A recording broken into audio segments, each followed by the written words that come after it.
এই মৃত্যুকে কেন্দ্র করে কিছু রহস্য এবার প্রকাশ্যে আসছে। বেগম খালেদা জিয়া তিনি আজকে নন, তিনি অনেক আগেই মারা গিয়েছেন। তার ছেলে কোকো মারা গেছে, সে যেমন আমার বাবা মা ভাই বোনের মৃত্যু দিবসে উৎসব করে, কিন্তু আমি তো মানুষ, আমিও তো একজন মা। আমি ভাবলাম আমি বাংলাদেশের প্রধানমন্ত্রী, সব মানুষের দায়িত্ব তো আমার, ভালো মন্দ সবই। আমি সিদ্ধান্ত নিলাম আমি যাবো, খালেদা জিয়াকে সহানুভূতি দেখাবো।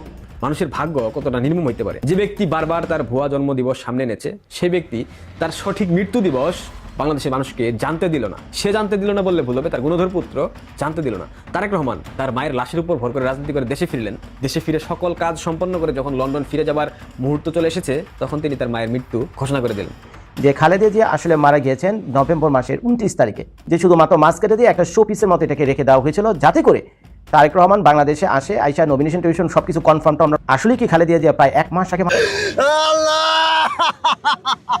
আল্লাহ উনাকে বেহেশতের সর্বোচ্চ স্থান দেন। এই সংবাদ শোনার আগে আমাদেরকে নিয়ে যাইতেন আল্লাহ। আমাদের খালেদা জিয়াকে যেভাবে মৃত্যু করছে, যে কষ্ট করে খালেদা জিয়া দুনিয়া থেকে গেছে। কেউ কাউকে ভুয়া বলতে পারবে না, কেউ কারো বিরুদ্ধে হয়রানি করতে পারবে না। এক চরম শত্রু আসলে তাকে আমরা গ্রহণ করবো এবং নিরাপদে নামাজে অংশগ্রহণ করবে, আমরা বিশ্বাস করি এটা। এবং কেউ একটা টু শব্দ করবে না। প্রিয় দর্শক, আসসালামু আলাইকুম ওয়া রাহমাতুল্লাহ। নতুন একটা নিউজ, সুপ্রিয় দর্শক আপনাকে স্বাগতম। আজকের সবচেয়ে বেশি আলোচিত রাজনৈতিক নিউজগুলো নিয়ে আজকের এই ভিডিওটা আমরা সাজিয়েছি। সুপ্রিয় দর্শক, এক মুহূর্তে না টেনে সম্পূর্ণ ভিডিও দেখার জন্য আপনাকে অনুরোধ জানাচ্ছি। সুপ্রিয় দর্শক, সম্পূর্ণ ভিডিওটি আপনি দেখলে রাজনৈতিক মনটা কোন দিকে ঘুরে যাচ্ছে, ভবিষ্যতে কে ক্ষমতায় আসতে যাচ্ছে, আওয়ামী লীগ নির্বাচন করতে পারবে কিনা, তার সমস্ত কিছুর বিস্তারিত আলোচনা আজকের এই ভিডিওতে। তাহলে চলুন আমরা কত না বাড়ি সেই সম্পূর্ণ বিস্তারিত আলোচনা দেখে আসি। কি বলবো, তিলে তিলে মাকে শেষ করে দিচ্ছে এই ফ্যাসিস্ট সরকার। ম্যাডাম হাসিনা, ভাষা নেই, কি বলবো, সে শেষ করে দিয়েছে, তিলে তিলে মাকে শেষ করে দিচ্ছে। বিসমিল্লাহির রহমানির রহিম। আসসালামু আলাইকুম। মা সবসময় বলতো আমি তোমাদের পাশে আছি, থাকবো, তোমরা আমাদের জন্য দোয়া করবা। কি বলবো, তিলে তিলে মাকে শেষ করে দিচ্ছে এই ফ্যাসিস্ট সরকার। ম্যাডাম হাসিনা, ভাষা নেই, কি বলবো, সে শেষ করে দিয়েছে, তিলে তিলে মাকে শেষ করে দিচ্ছে, বলার ভাষা নেই। আমাদের মাথা একটা ছায়া চলে গেল, কি বলবো, আর বলার কিছু নেই। ওনাকে আল্লাহ জান্নাত নসিব করুক, দোয়া করি। হ্যাঁ আছে, শেষ মুহূর্তে যখন ওনাকে এবার কেড়ে নিয়ে যাচ্ছে, তখন একটা হাসি দিছে ওনা। মনে হলো যে উনি বুঝাচ্ছে যে আছি তোমাদের পাশে এখনো। আর কি বলবো, যারা তাকে ভালোবাসেন তারা স্রোতের মতো যাবেন, এটাই স্বাভাবিক। তো আমরা শহীদ প্রেসিডেন্ট জিয়াউর রহমান এবং তার উত্তরাধিকার দেশনেত্রী বেগম খালেদা জিয়া, তার জানা যায় কেমন মানুষ হবে এটা সময় বলে দেবে। আমরা ওইটার জন্য যে খুব বেশি আমরা লালায়িত তা না, আমরা চাই আমাদের নেত্রী যাওয়াটা যেন খুব সুন্দর হয়, খুব মসৃণ হয়, এবং আমরা যেন সত্যিকার মন থেকে তাকে ফলো করতে পারি, তার কথাগুলো মনে রাখতে পারি, আগামী গণতন্ত্রের জন্য সেটা যেন ব্যবহার করতে পারি, এটাই আমরা চাই। আসলে উনি আমাদের আস্থা, ভালোবাসা এবং সম্মান ও শ্রদ্ধার জায়গায়। ওনার সাথে বহু 17 বছরের স্মৃতি আমাদের জড়িত। আমরা জাতীয়তাবাদী মহিলা দল, আমাদের মহানগরের সভাপতি আছেন, আমাদের সাবেক এমপি নীলপা চৌধুরী, মনি আপা আছেন। আমরা একটু আগে ম্যাডামের জন্য কলেমা পড়ে মোনাজাত করেছি, ঢাকা মহানগর উত্তর মহিলা দল। তো 17 বছরের স্মৃতি জড়িত তার সাথে, কোন স্মৃতি রেখে কোনটা বলবো, তার যে অপূরণীয় স্থান, এটা পূরণ করার মতো নয়। শুধু একটা কথাই বলবো, আমাদের আজকে আমাদের মা আমাদেরকে সবাইকে কাঁদিয়ে ওপারে চলে গেছেন। এটা দেশের জন্য বড় একটা ক্ষতিকর, কারণ আমরা 18 কোটি জনগণ, তিনি সব কিছু পরিত্যাগ করেছেন শুধু আমাদের দিকে তাকিয়ে। আপনারা দেশবাসী সবাই দোয়া করবেন, আল্লাহ তাকে যেন জান্নাতুল ফেরদৌস নসিব করেন। এটাই, আর কিছু বলতে চাই না ভাই আজকে।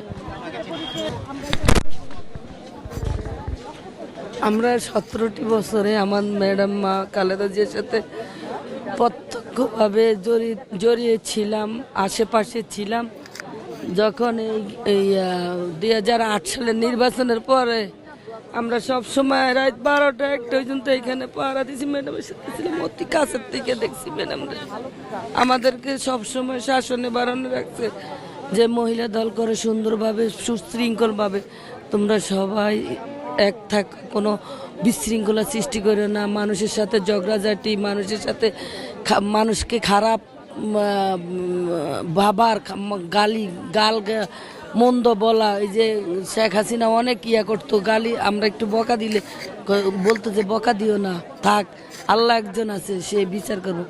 তাই এটাই দুঃখ, এই সুখের দিন, সামনে নির্বাচন, এই সুখটা দেখে যেতে পারলো না ম্যাডামরা। আর কিছু না, আর স্বৈরাচার সরকার ভালো মানুষকে নিয়ে মৃত্যুর অবস্থায় দিল, বিদেশে চিকিৎসা করাইতে দিল না। এটে মনের মধ্যে খালি দুঃখে কষ্ট, বিনা চিকিৎসায় ধরতে গেলে মারা গেল।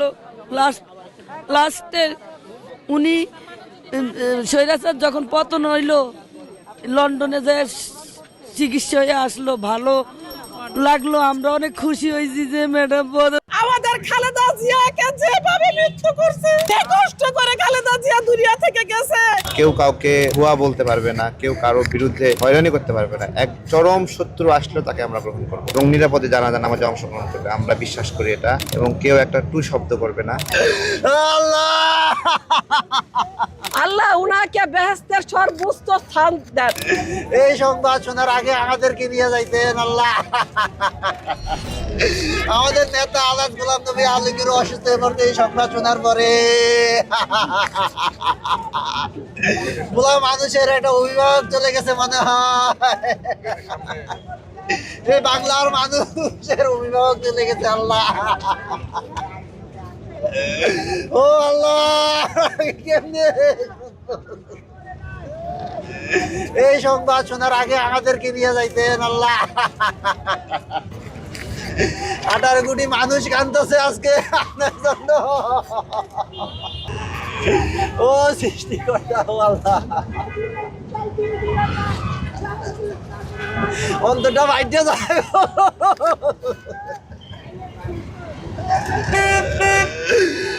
অন্তটা বাইরে যায়।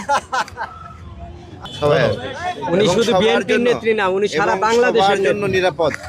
আগামীকালকে জানাজার জন্য মানে সবার জন্য নিরাপদ হয়। আমরা দেখেছি এর আগে কয়েকদিন আগে একটা জানাজা হলো, সেখানে একটু ভিন্ন মতের মানুষকে হেনস্থা করা হয়েছে, হয়রানি করা হয়েছে। বাট বেগম জিয়ার জানাজার জন্য মানে কেউ যেন কোনো হেনস্থা না করে কোথাও।